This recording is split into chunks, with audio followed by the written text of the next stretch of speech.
О, как же голова болит. Давно я так по клыкам не получал.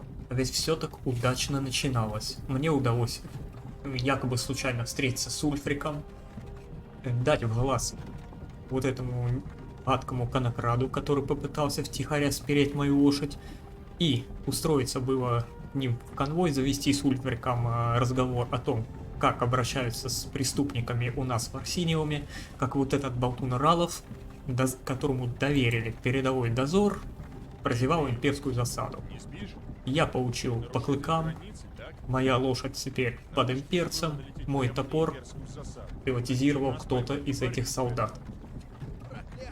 Все потому, что вот этот товарищ, вместо того, чтобы нести службу как положено, решил поболтать о местном меде и о девчонках. И вообще, что норды в этом меде нашли? Вот помню, на посвящении воинам мы ящик на троих раздавили этого меда, и хмеля ни в одном глазу. Хорошо шаман выручил, вручил нам по кувшину грибной настойки. Еще и потом и рассола поставил около лежанок. Спасались от головной боли. Настоящий вор, хоть и старый уже. Ульфрик Буревестник. С тобой-то я хотел встретиться, но боюсь, план уже пошел как-то не по тому пути, как мы думали. Ладно, посмотрим, куда же нас везут. А вон то, судя по всему, этот идиот Тулей, который умудрился прозевать высадку Талмара на окрестности порта Анвила. И Великая война пошла совершенно не так, как планировалось. У меня, между прочим, в том легионе сородичи были. Погибли. Ладно, с Улей мы посчитаемся. Орки платят кровью за кровь. Покончим с этим. Мар, Дибелла, Кинарет, Акатош! Ой, пожалуйста, помогите мне! Насчет тебя не знаю, кто тебе поможет, а меня молока в беде не оставит. Генерал Тулей, военный наместник. И талмарцы. Похоже, талмарцы. Ничего. Говорят, у талмарцев большие черепа, мозгов у них много. Из них получаются хорошие чаши. Надо будет отцу какой-нибудь черепок-то подогнать, когда вернусь в свой родной Арсиниум. Был я как-то влюблен в одну девчонку из этих краев. Интересно, Вилла еще варит мед с можжевеловыми ягодами? Вот опять, о бабах да мёде. Мне казалось, что нет Снайпер. ничего безопаснее имперской крепости. Называется, ну да ладно. Ничего, строки устава караульной службы написаны кровью. Я думаю, сейчас Иралову это популярно объяснят. Я хочу поглядеть на солдат. А ну домой, живо. Да, папа. Имперцы неплохо подготовились. Интересно, где же течет у этого Ульфрика, что засаду ждали? Засада его ждала, и мне кажется, что даже если не специально, то с этих нордов станется разболтать первому встречному, какие они храбрые и кто куда пойдет. Пошли. Ладно, Не будем придется заставлять научить их богов порядку. дожидаться. Нет, постойте, мы не повстанцы. Прими смерть с достоинством, вор. Скажи им правду, мы не с тобой, это ошибка. Когда вызовем, делайте шаг вперед. По одному. Ох, и любят имперцы все делать по списку. Ульфрик, буревестник Ярл Виндхельма. Я горжусь тем, что служил тебе, Ярл Ульфрик. Ралов из Ривервуда. А эти, судя по взгляду, давние знакомцы с этим имперцем. Нет, я не Ханбар. имперец. Вы не имеете Ну права. ладно, мне их дрязги не интересно. Ничего страшного. Кто еще хочет поспорить? Не бегая с лучника, умрешь уставшим. Ты. Говорил мне папа. Вот еще одно подтверждение. А кто Ну да ладно. Каждый сам творит свой суд. Кто я? Что за хамский вопрос? Орк я. Ты же сам мне в зубы дал. Аль не узнал самку Фалмера тебе в супруге, да чтоб ты жил подольше. Ладно, пока выбираем расу. Немного отвлекусь. Надеюсь на ваш комментарий, во-первых, нравится вам такой стиль озвучки или нет, или может быть не мучиться мне, потому что это реально тяжелее на самом деле озвучивать, чем просто от себя. А теперь я коротко расскажу, что тут вообще планирую сделать. Как я сказал, орк в тяжелой броне, с топором, одним топором. В какой-то веке поиграю в парирование. И я буду, понятное дело, использовать ремесла, но ремесла у меня благодаря Imperius Race немножко от баланса сильнее. Алхимия у орков не тронута. Ее я считаю вот как угодно, но для орков, именно для орков, естественно, так как шаманы, травничество и все такое. Кузнечка орков по умолчанию и зачарование орков даже в ванильной игре плюс 5 к владению. Но зачарование благодаря моду от баланса. У орков на 20% эффективнее оружие и броня. Это поможет мне начальному уровню, но все зачарования на 20% слабее. То есть мне и плюс я не собираюсь там читать черные книги, терпеть создание сета. То есть у меня будет, во-первых, далеко не идеальное зачарование, пусть и собственными зельями. Во-вторых, у меня будет максимум орочи оружия, а вы сами понимаете, что это далеко не топовый, так сказать, шмот. Если броню не важно, броню мы и так повысим. Давайте ширину брови уменьшу. До 570, тем более это тяжелое, то вот с уроном будет некоторая неувязочка. Но тем подбородок, где он шире, как там в Варкрафте, чем шире наши морды, тем плотнее наши ряды. Так, причем борода, усы не люблю.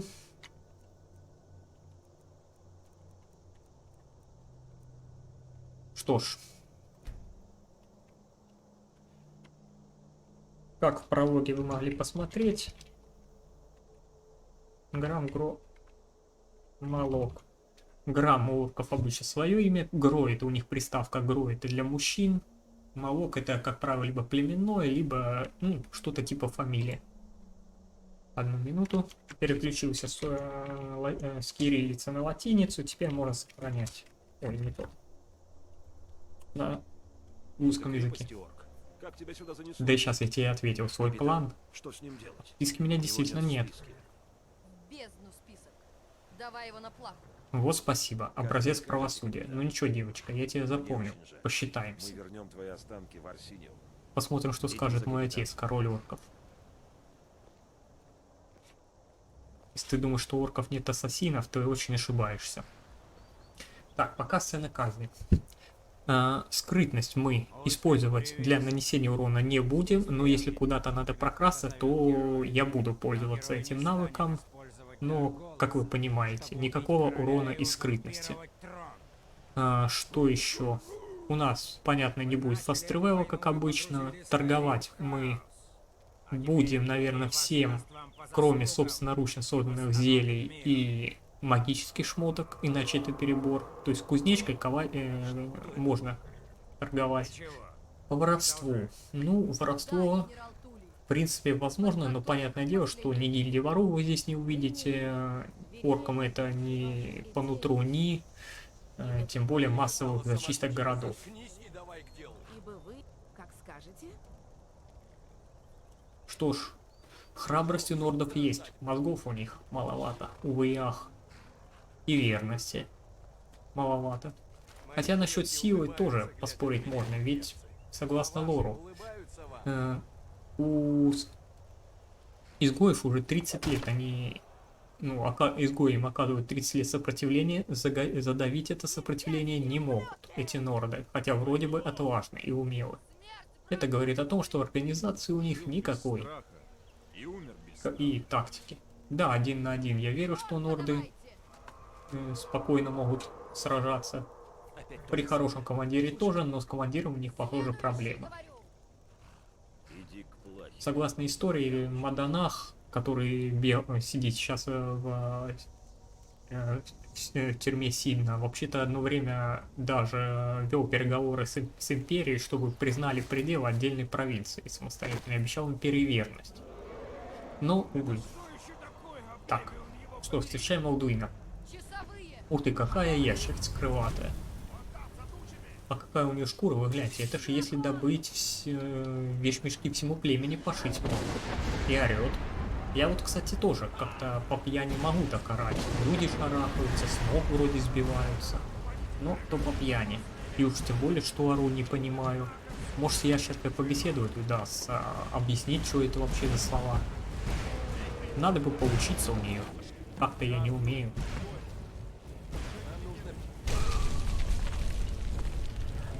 Ну ящерка точно с похмелюги. Вы гляньте, какой перегар.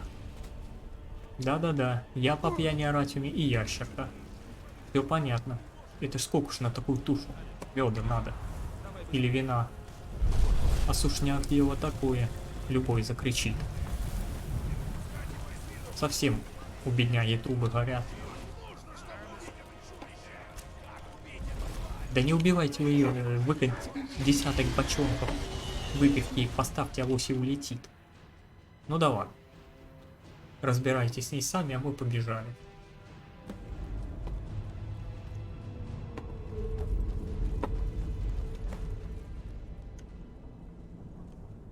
Видите, Сами, за похоже, удар все выпили, хватит. да? А ящерки не оставили. Ну, теперь Похоже, разбирайтесь с ней. единственные, кому удалось спастись.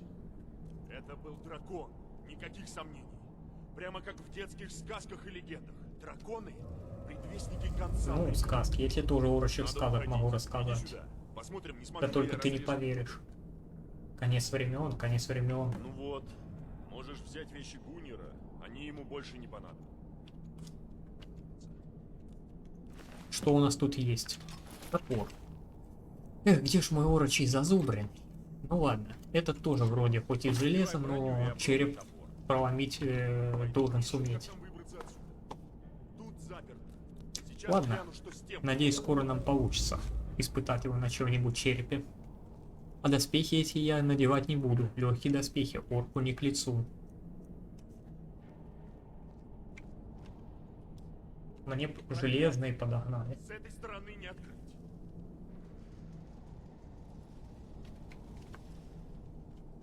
Это имперцы.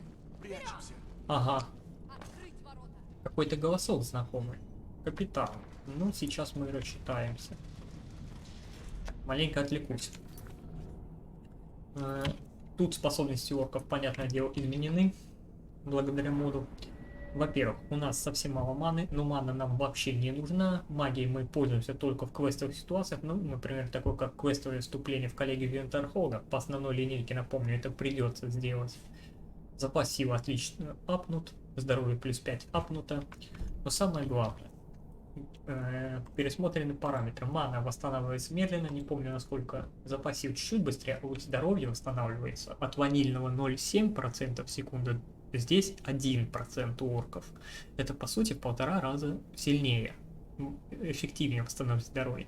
Поэтому мы будем использовать только регенерацию, никакой магии восстановления и никаких зелий лечения. Только регенерация. Регенерация можно отовсюду.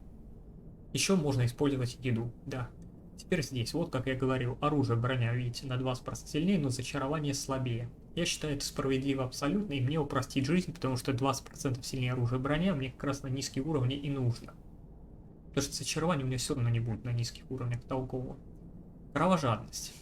Тоже интересная штука. В начале боя на 20 секунд, ну, в течение 20 секунд увеличивается 25% скорости. Это позволит мне либо убегать от сильных противников, либо сокращать дистанцию к слабым. Например, к лучникам. Золотая способность, по сути, главное вечная, без активации. И реген. Восстановление магии плюс 30%. Мне вообще не надо. А вот запас сил это прекрасно. Это несколько силовых ударов, которые я буду успевать наносить благодаря вот этой способности. Ударная волна. То есть я прыгаю на месте, главное не с разбега, и сбиваю врагов с ног. По сути, ну, что-то типа Фусрадаха. Единственное, отлетают недалеко. Что мне придется эту принять способность в любом случае, потому что мне надо 150 противников сбить для того, чтобы мне открылась уже способность Берсерк. Берсерк модом также от баланса. Если в оригинальной игре это 2 раза повышение физического урона и в 2 раза увеличение поглощаемого урона вашей защиты, то здесь в 2 раза увеличивается урон. Все так. А вместо защиты здесь режутся затраты по мане для заклинаний. Соответственно, мне это бесполезно абсолютно. И самый главный недостаток Берсерка. Но справедливо. Он может активироваться случайно. Он доступен один раз в день, но либо вы его активируете сами, либо в любой В бою, даже против злокрыса, он может активироваться. Ну, стихийно. Соответственно, далеко не такая имбовая способность, как в оригинале. Но зато есть ударная волна. На Ульфрика! Чё ж вы на меня агрите? Вот как это работает. Ну, и еще берсерк, как видите, придется заработать. Вот 2 ошеломил. Еще 150 надо. Забыл силовые атаки.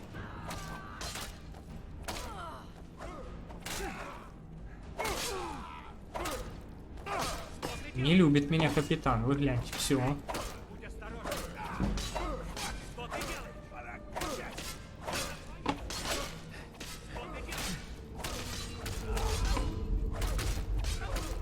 Первый готов. Что у него есть? Имперские доспехи. Слышал, достаточно легкие, скромные по защите, но зато довольно дорогие. Обязательно забираем. А вот от тяжелых мои сородичи в крепости были совершенно невысокие, кто служил в легионе. Да, красивые, да, хороши в обоюдном строю. Но упаси Господь их брать на продажу. Говорят, аж 35 килограмм весит и всего 100 монет дадут, в лучшем случае. Может, у кого-то из имперцев есть ключ? Ну что ж, черепа действительно топорик крушить, даже 2 получилось сделать. Послужит. Выпивка. Не настолько шаманская. Ну, вино за неимением лучшего придется пить. Что можем? Собираем. Тактику сводных отрядов. Как будущему королю мне в тактике надо будет разбираться. Тем более у нас на носу война с Талмором. После нашей победы мне придется узнать, как воюют и на что способны все расы Тамриэля, чтобы эффективно защищать Скайрим. И быть полезным Титу Миду и доказать тому, что орки прекрасно разбираются в военном искусстве.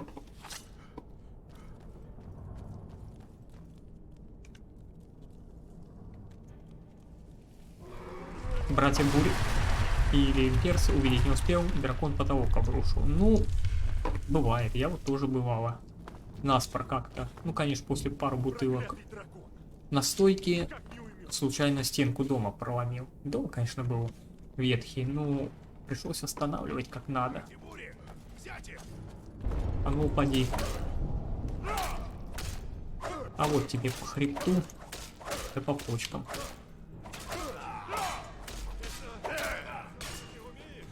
Легко закрыться!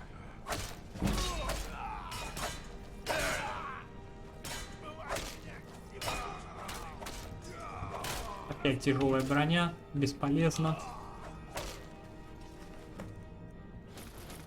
Ну давай, поищи какие-нибудь зелья. Они Зелье? пригодятся. О зельях мне шаман рассказывал.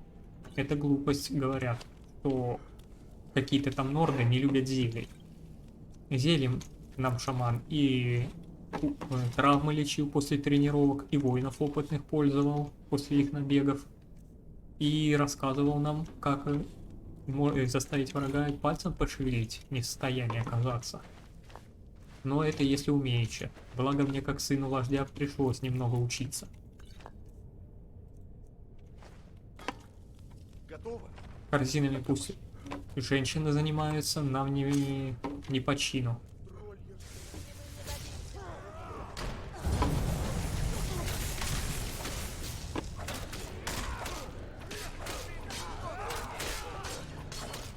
Палач. Какой ты палач, электричеством пользуешься? Нет, хорошо бы кинжал под ногти загнать, да предварительно раскалив его где-нибудь в кухне. Никакого воображения у этих палачей. Ну ничего. Обратим на это внимание, как королем ставим. Ульфрик был с вами? И сражаться не умели. Ну, сражаться не обязанность палача. Ладно. Наконец-то попался хоть какой-то щит. Ржавый, конечно, мятый. Не знаю, руки бы оторвать тому, кто за ним ухаживал. Погоди-ка. В этой клетке вроде что-то есть. Эх, разлетелось тут все после моего прыжка. Посмотри, не сможешь ли открыть отмычкой? Золото нам понадобится, когда выберемся. Хватай все, что может пригодиться, и пошли. Могу ли я подцепить отмычкой родной? Да я еще в 14. Зиму только разменять успел. Так у нас купальню новую построили, да замок гномьи работы повесили. Так я его за 2 недели по ночам скрывать наловчился, и потом год супругу будущую выбирал. И только когда заподозрили, что кто-то есть, половица неудачно скрипнула, так я все равно под зелем невидимости да по стеночке-то и выскользнул. А ты говоришь, я замочек не вскрою вашей работы нордской. Так что дай сюда отмычки и под руку не лезь. Впрочем, практики много никогда не бывает, поэтому пустые клетки тоже вскроем.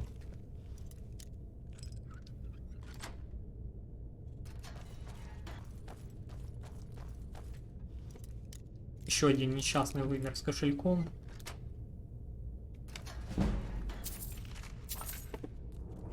И я чувствую прилив сил.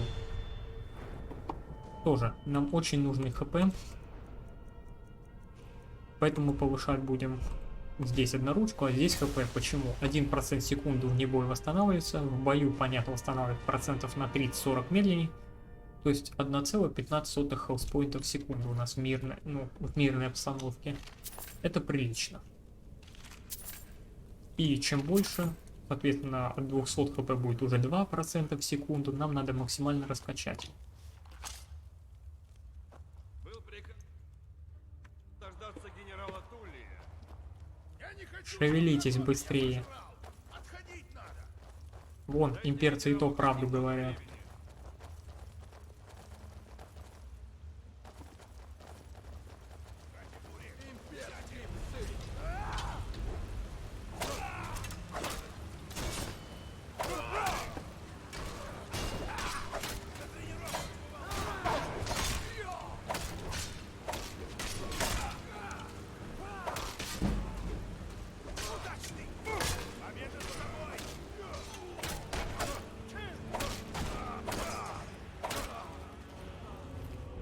Никакого понятия о строе, а еще легионеры. Легионеру не надо фехтовать, легионеру надо держать строй. Лук. Лук я возьму. Не любители стрелять по людям, но вот охотиться надо. Тем более, говорил шаман, здесь в Скайриме лососи плавают, у них икра бывает, а он ее для алхимии всегда пользовал для обучения. Поэтому берем, длинного лука нам достаточно. Ладно. Придется к тебе прыгать. Хотел сразу 2, в идеале будет 3, ну, придется довольствоваться тем, что есть.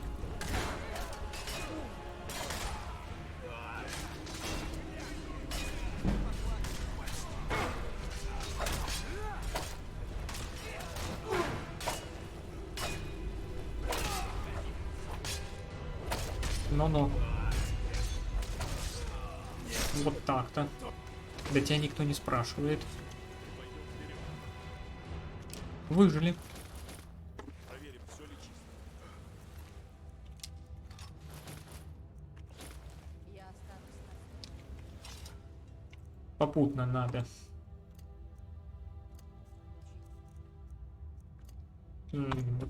Так. Что ж, рычаг. Раны заживут, ничего страшного. Куда это мост? Да и нас ведет.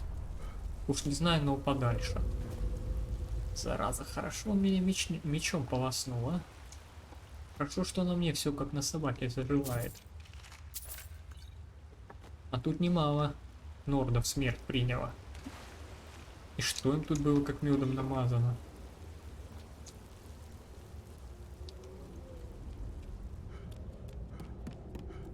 Ну, где они все? Пошли уже, чудо. Посмотрим, куда ведет этот ход. Давай. А будешь зевать, все кошельки у тебя будут забирать. Впереди идущие. Хотя, собственно, почему меня заботит его судьба? Они мне союзники, но союзники временные. Пошли вперед. Остальные ищут другой. Да, взаимовыручка у нордов, конечно, на высоте.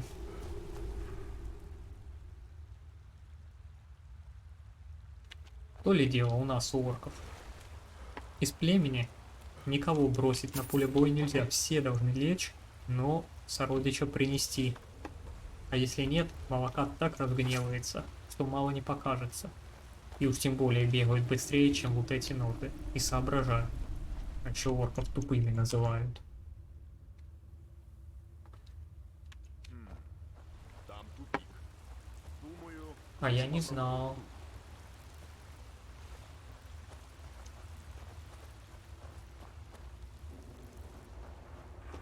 Пошли уже, видишь, паутина? Пауки, скорее всего, водятся. Туман говорил, яд у них хороший. И глаза он искупал. Хотя какие-то они тут мелкие.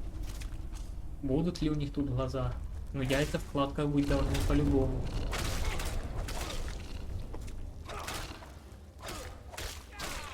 И под яд их лучше не попадать, даже маленьких. Попал. Но мы тут еды набрали. Вот и употребим.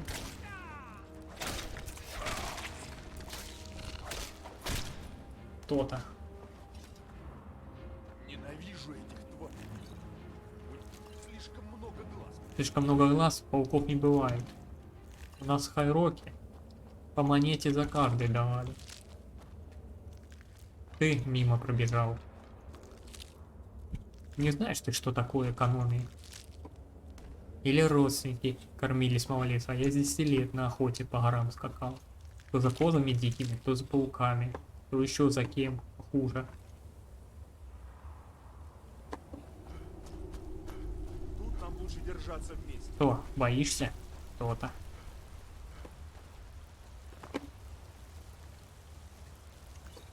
Пока ты там боишься, я богатею. Постой. Там медведица впереди, видишь? Нет, я вижу По мне, шкуру и с ней когти. лучше не связываться. Попробуем проскользнуть. Что? Тихонько, осторожно и смотри, куда ногу ставишь. Тихонько и осторожно проскользнуть мимо медведиц. Ты вот знаешь, сколько ее шкура может стоить? А когти в качестве амулета? Никакой соображалки у Норда. Если ты везунчик, можешь взять лук. Вдруг удастся подстрелить медведицу. Зачем нужно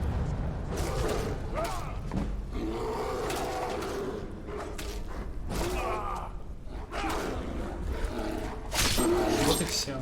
Лучше не связываться, лучше не связываться.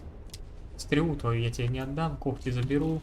И шкуру тоже прикарманю. Норд, храбрец, мне тоже еще. Точно рос день в благосостоятельной семье, раз не понимаешь цену каждой монеты. Знал, что выход, а я не сомневался, что меня молока приведет туда, куда мне нужно.